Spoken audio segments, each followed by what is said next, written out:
Redaksi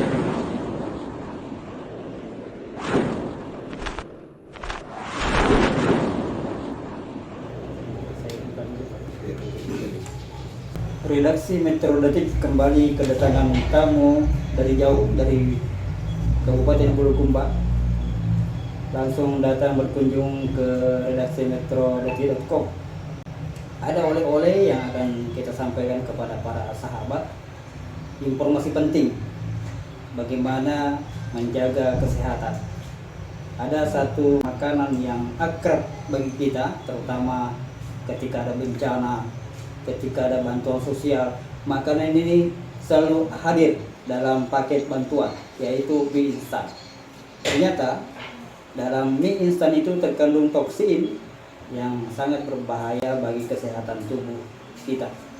Dan itulah yang akan kita perbincangkan bersama beliau yang hadir di redaksi saat ini. Kepada beliau saya bersampaikan oleh-oleh apa yang Pak Haji bawakan. Assalamualaikum warahmatullahi wabarakatuh. Pemirsa saya hormati dan saya muliakan, saya berkunjung ke redaksi ini untuk memberikan edukasi kepada pemirsa, masyarakat, dan siapa saja yang mendengar atau melihat konten ini. Pemirsa yang saya hormati dan saya muliakan, baru-baru ini kita dikejutkan berita tentang penarikan dan penolakan ekspor mie instan di Indonesia. Ini disebabkan karena mie instan kita itu mengandung toksin. Nah, setelah saya uji secara sederhana dengan menggunakan betadine, ternyata benar adanya bahwa mie instan tersebut mengandung toksin. Toksin itu bahasa medis, bahasa kesehatan, yang artinya bahasa Indonesianya itu adalah racun. Tapi pada prinsipnya toksin itu sangat berbahaya bagi kehidupan kita. Bisa kita lihat buka di internet tentang toksin itu bahaya, toksin bagi tubuh kita. Memang pada awalnya itu belum kita rasakan karena kita masih muda. Tapi kalau sudah tua seperti saya sekarang ini, sudah timbul berbagai penyakit. Bahkan toksin itu bisa menyebabkan kanker. Ya, berpotensi untuk mendatangkan kanker. Apalagi orang perokok. Orang perokok itu sudah banyak racun di dalam tubuhnya, itu mereka tidak sadari. Betul. Ya, makanya dilarang oleh agama, itu sudah diharamkan menyangkut masalah rokok. Kemudian kembali kepada mie instan yang biasa kita konsumsi sehari-hari. Nah, kita buktikan sekarang apakah mie instan itu mengandung toksin atau tidak. Dengan kita menggunakan indikator yang sederhana, yaitu menggunakan betadine. Nah, ini pemirsa, ada saya bawa mie instan.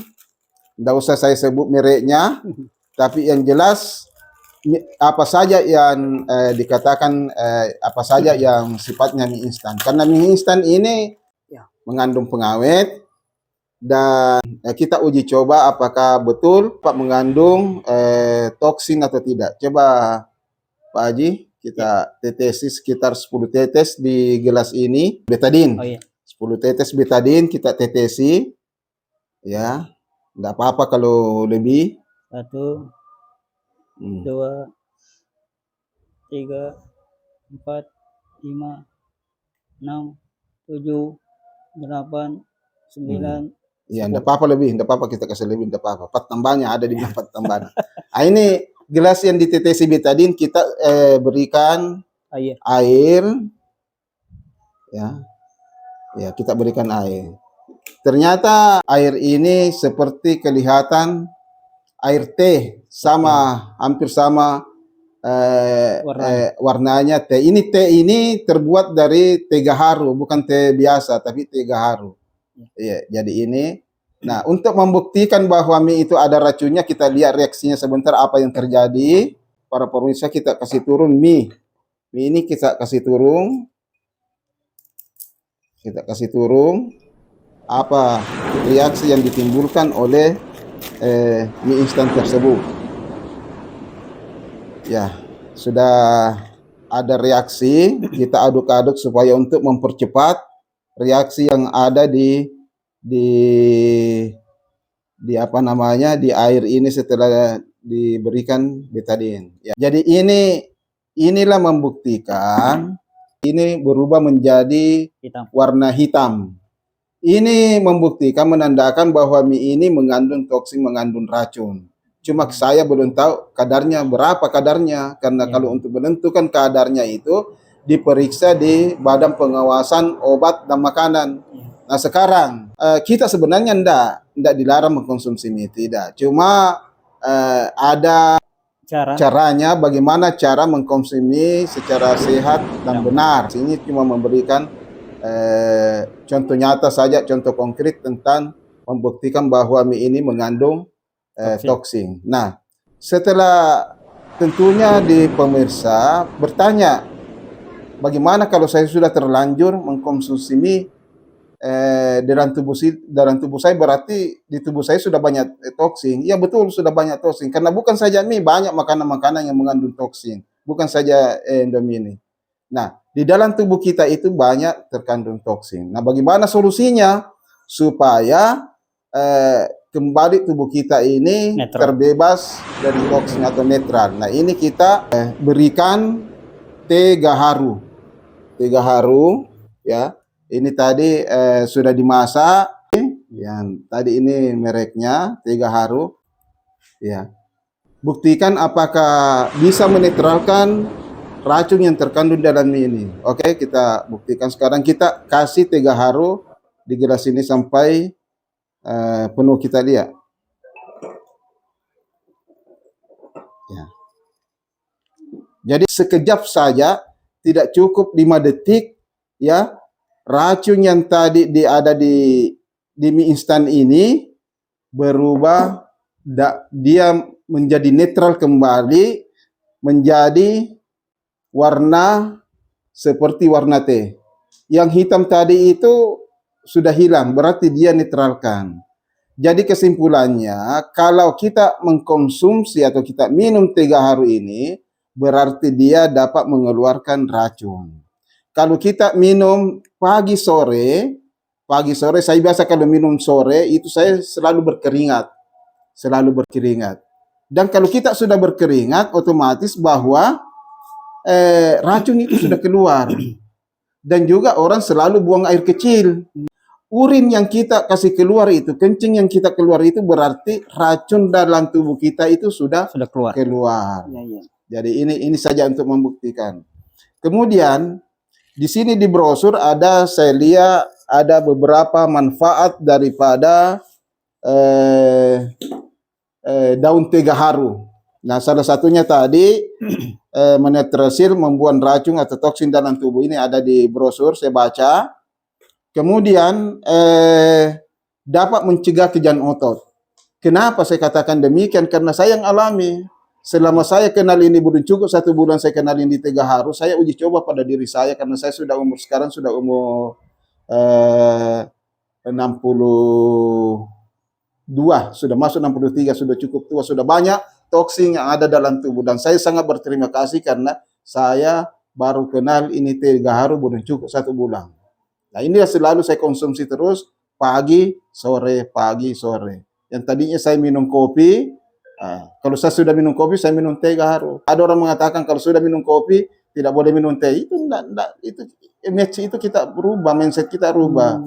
Tidak ada apanya namanya, tidak ada efeknya.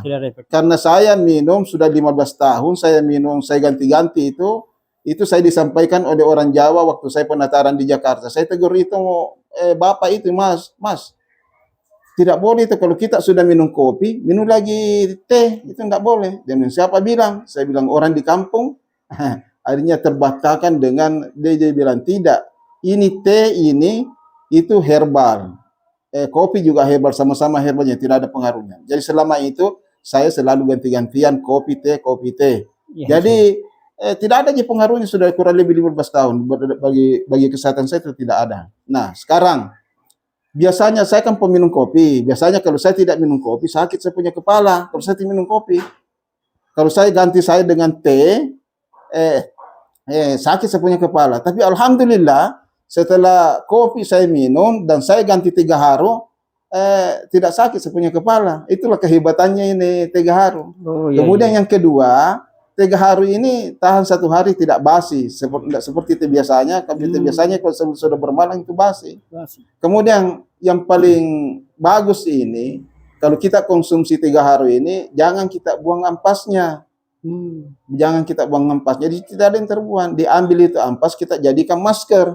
Insya Allah muka kita bisa putih. Kasih istrita dan akhirnya cerah lagi mukanya. Karena itu yang biasa dipergunakan saya punya istri. Iya, iya, Ini iya. selalu saya eksperimen terus tentang pembuktian daripada 3 hari ini.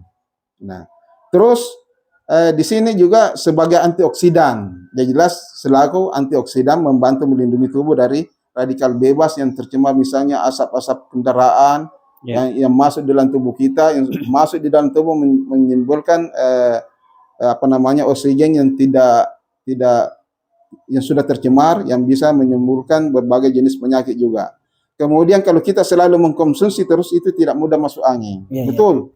Ini kan musim hujan di sini. Alhamdulillah dulu sebelum saya konsumsi ini selalu influenza. Setelah saya konsumsi sudah tidak alhamdulillah ini dengan pertolongan Allah saya jarang sudah kena influenza setelah konsumsi ini. Kemudian membantu mengobati sakit asma paru-paru dan sesak napas, turunan radang tenggorokan. Memang dalam hadis itu tentang gaharu itu akan membantu, manfaat daripada daun gaharu itu membantu untuk sesak napas orang penyakit asma atau radang tenggorokan. Kemudian keenam, ini membantu mengobati sakit mah atau gangguan pada lambung. Biasa itu ada kalau ada naik itu asam lambung. Ya, asam lambung.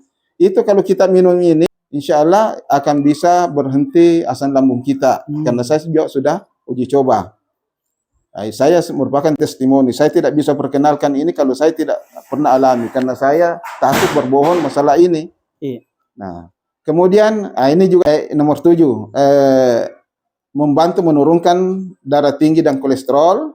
Nah, ini yang ke-8, membantu menghancurkan batu ginjal dan melancarkan buang air kecil. Ini juga fakta yang terhadap sama saya. Kenapa? Karena pada waktu saya minum teh terus ini, siang malam saya minum, ada kelainan pada bagian pembuang saya kalau saya kencing.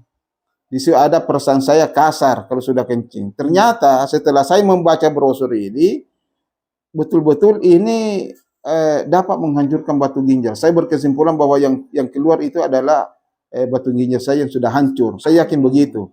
Dan selalu buang air kecil. Nah, inilah sering yang saya lakukan sebentar dalam durasi buang air kecil. Kadangkala saya 4 hari, 3 hari dalam 1 hari buang air kecil. Setelah konsumsi ini bisa sampai 5-6 hari, 6 kali keluar. Itu kalau kita tak kencing itu selalu ke kencing, berarti toksin yang ada dalam tubuh kita itu sudah keluar. Ini yang kemudian membantu menyembuhkan penyakit kuning. Ya, ini bisa juga dicoba oleh orang yang penyakit kuning, ya hepatitis, penyakit hati. Ya, bukan sakit hati, penyakit hati. Kemudian menyeimbangkan gula darah dan melancarkan peredaran darahnya. Jadi orang diabetes bisa juga minum ini, tapi jangan dikasih gula. Atau bisa dikasih gula khusus untuk gula diabetes. Kemudian yang ke-11 mengurangi risiko penyakit kanker. Nah, orang kalau selalu dalam tubuh kita banyak toksin itu bisa mengundang risiko kanker, berpeluang untuk jadi kanker. Tapi kalau kita minum ini, alhamdulillah kita bisa mencegah daripada penyakit kanker.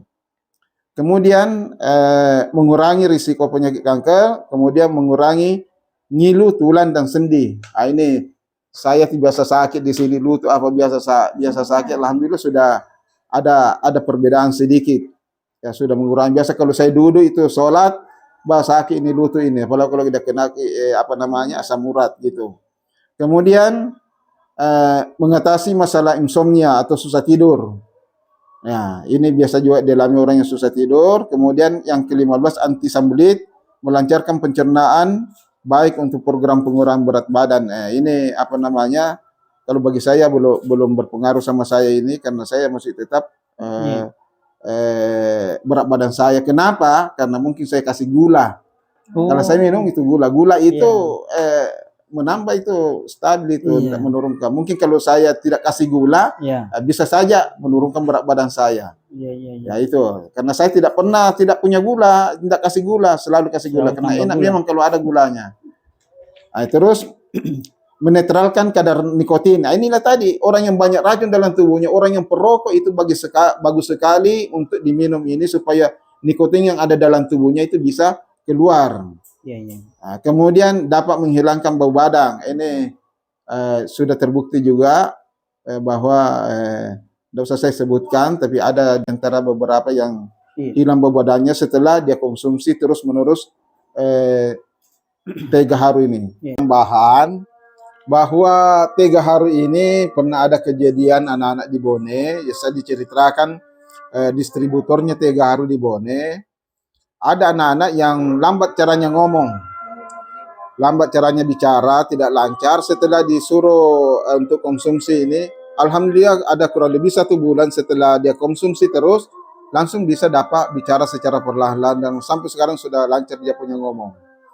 Nah, inilah testimoni yang tidak ada di brosur, tapi banyak temuan-temuan. Kemudian yang terakhir itu memperlambat proses penuaan dini. Kenapa memperlambat? Karena itu tadi oksidan itu antioksidan itu apa namanya lambat pergantian daripada sel-sel kulit itu sehingga mengakibatkan memperlambat untuk penuaan dini. Nah, inilah sekedar saya sampaikan testimoni-testimoni yang dilakukan oleh orang dan alhamdulillah bagi yang berminat teh gaharu ini bisa menghubungi dengan WA 087 803 53338. Disimpan saja nomornya di YouTube itu di bawahnya. Demikianlah saya sampaikan saya memberikan edukasi kepada masyarakat atau supaya yang mendengarkan ini bisa juga mengedukasi teman-teman yang belum sempat melihat channel tersebut. Sekian, wabillahi taufiq wal hidayah. Assalamualaikum warahmatullahi wabarakatuh. Waalaikumsalam warahmatullahi wabarakatuh. Terima kasih untuk Bapak Haji Taufik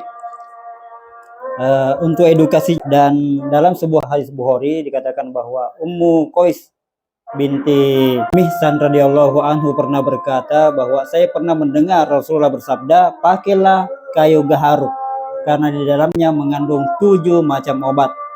Jadi ketika kita mengkonsumsi teh gaharu ini, secara otomatis juga kita menjalankan sunnah Rasulullah dalam menjaga kesehatan.